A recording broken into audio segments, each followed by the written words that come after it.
Welcome to Hood Champion Boxing and Sports. In boxing, you find a way to win or you find a way to lose. Listen, people. First of all, good morning. Make sure you subscribe to the channel. Hey, there's a lot of back and forth on Errol Spence and Terrence Crawford and who's going to be the slight favorite entering the fight. Now, I'm going to tell you, it's becoming more and more interesting to me when I sit here and listen to some people, whose opinion that I trust, when they analyze Spence and Crawford and the odds of the fight. Now, I'm going to tell you right now, I think everyone would agree, the best fight in the world that can be made, it's not in the welterweight, it's not in the heavyweight division, not in cruiserweight, not in light heavy, not in super middle, not in any other weight division, but in welterweight. And the best fight to be made is what's happening between Errol Spence and Terrence Crawford. Y'all can forget about every other bout, Muay Thai, kickboxing, bare knuckle. Doesn't matter what you say, in my opinion, Crawford and Spence is where it's at, and I personally don't want to listen. And I'm sure many people watching this video are going to feel the same way. But let's just understand something. When you got these two unbeaten fighters, who I think we can all agree are clearly the best welterweights on the planet right now. Most expect this to be what I would call, and you got to excuse me, I got a cold, right? A fight for the ages. Now, we don't know if we're going to get a Hagler, Hearns, Duran, Leonard. We just don't know what we're going to get yet. But for the hype for this fight is unreal. Now, we know with boxing politics, people are still a little bit concerned, and I can understand that there's maybe a chance that Crawford and Spence don't actually get in the ring together. And I just think that has a lot to do with people frustrated with the fact that they didn't get the fight on over the last couple of years, and they had the big hiccup last year. Bottom line is, look, man, we're almost like 23 days away. So I can understand some people being a bit concerned and not really getting excited about the fight until they're sitting in front of their TV and they're watching these guys doing their ring walks. So I can understand that. Even fight week, none of that matters to some people. I mean, I guess that's just the modern age of boxing for you. But I'll tell you what right now. People are expecting to see a Mayweather versus Pacquiao situation. And I just don't think this is a Mayweather-Pacquiao situation. I think it has some similarities of it, but it's not just there. But nonetheless, man, Crawford and Spence has had a lot of beef over the years, and it seems that the two have been able to sit that aside as a result of them getting the contract signed, which, if you ask Crawford, this fight's happening because of him. If you ask Spence, the fight's happening because of him. But nonetheless, as a result of these two kings sitting some of their pride aside and kind of understanding each other's position, they decided to make the fight happen, and it is what it is. But I'm telling you something right now that I think is odd. It's just the idea that these guys are going to be lacing up their gloves. I'm very surprised that when the odds were released for Spence and Crawford back in 2020, it seemed to have been that Errol Spence was opening up as I guess it says negative 135. So I guess, negative 135 and Crawford was plus 105. So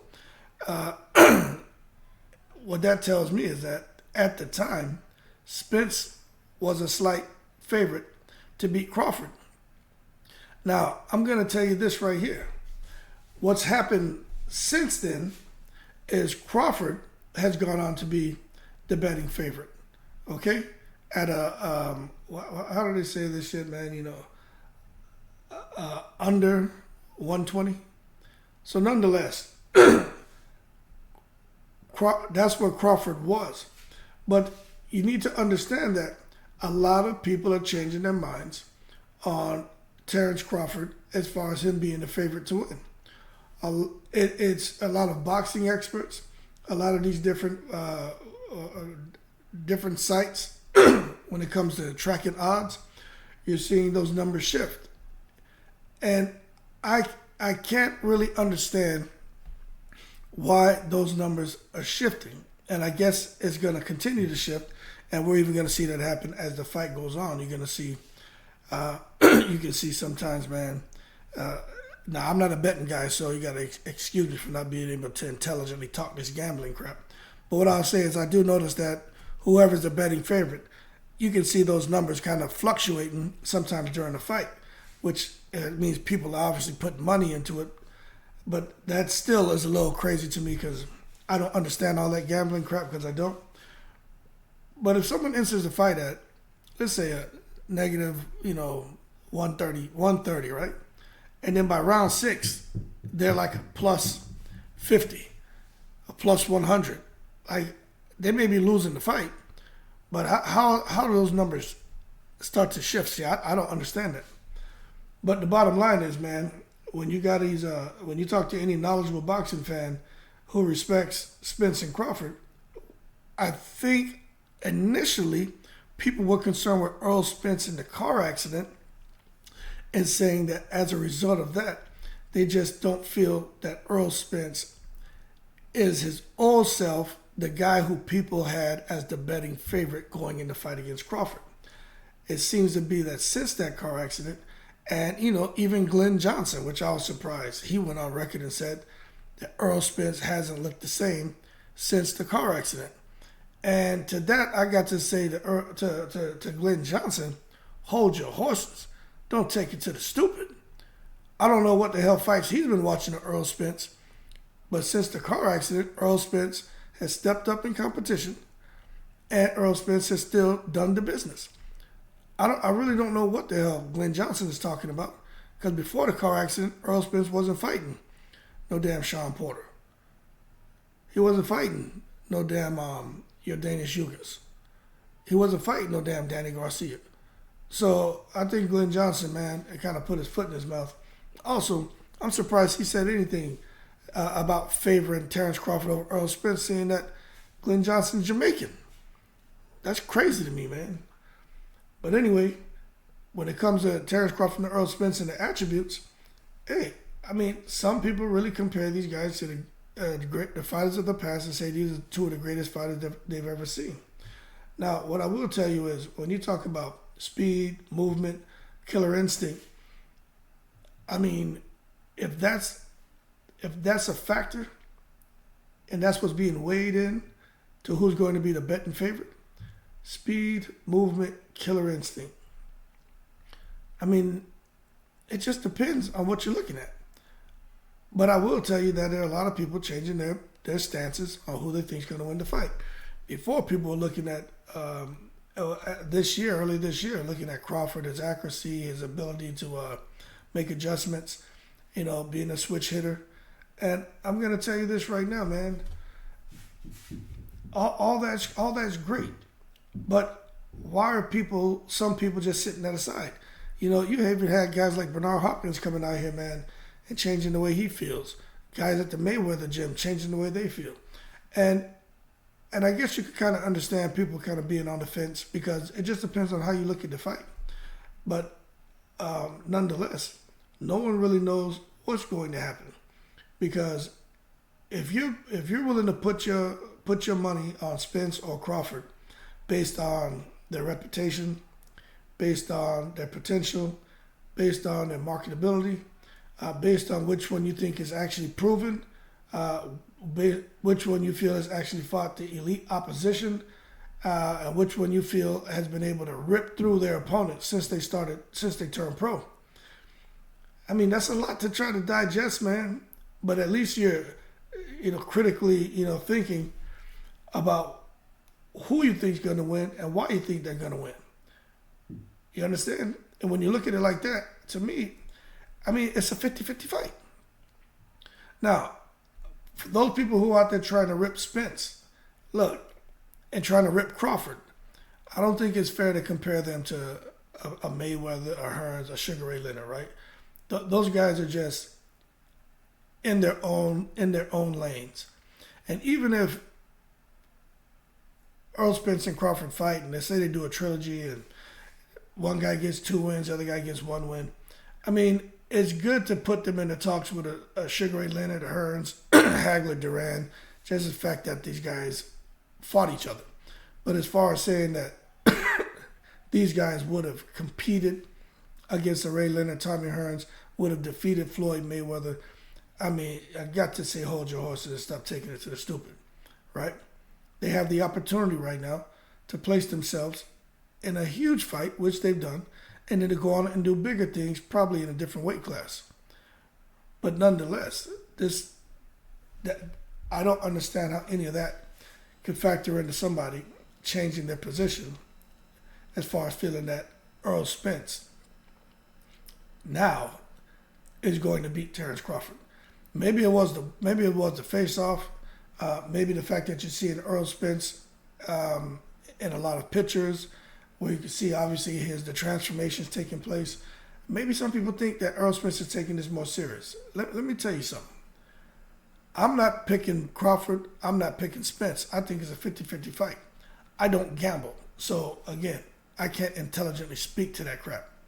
But what I do know is this whole thing about where Earl Spence had initially opened up as the betting favorite over the last couple of years, it's changed to Crawford, and now even that Crawford and where they had him earlier this year as a negative whatever it was, that's the gap has closed between him and Spence. And I think as we get closer to the fight, you're going to see it close even more. But that just tells you that's just how close of a fight this is as far as looking at these guys and doing the breakdown of them. So the serious question is, and one that we won't be able to answer until we see them get in the ropes with each other, is, does this fight make sense? And is this fight going to prove who's really the best at welterweight? Because you may see both of these guys get in the ring, and we may see something where we say, well, damn, that's not what we expected. Maybe Boots Ennis, maybe he is the guy. Maybe Crawford shows his age in this fight. Maybe something from the car accident, rears his head in this fight with Earl Spence. I mean, we don't know. But nonetheless, what I am telling you is as we get closer to the fight day, when it comes to Earl Spence and Terrence Crawford, the gap is closing as far as the betting odds. Very simple.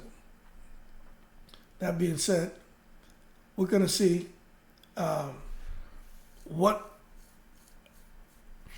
going to decide this fight, okay? And I think that if a person really looks at that, then I can understand them going to bet on Spence over Crawford, or betting on Crawford over Spence. Because the bottom line is, right, both of these guys are proficient at what they do. Keep talking about size. We're talking about power. Some people favor Spence. We're talking about who's slick, who's precise. Some people say it's Crawford. But at the end of the day, both of these guys can box, and both of these guys can fight. But a lot of us still want to see what's going to happen when the leather starts getting exchanged. And some people in their mind, they already see it going one way for either Crawford or Spence. More people are starting to see it more for Spence. Why? I don't know. But I'm watching the interviews, I'm watching the comments, I'm looking at out here on these different gambling websites and seeing that as far as the gap for Crawford and Spence, as far as the bets, it is closing. And maybe it's closing because when people look at it now, they're saying, you know what? Crawford doesn't get hit a lot. We know that he does.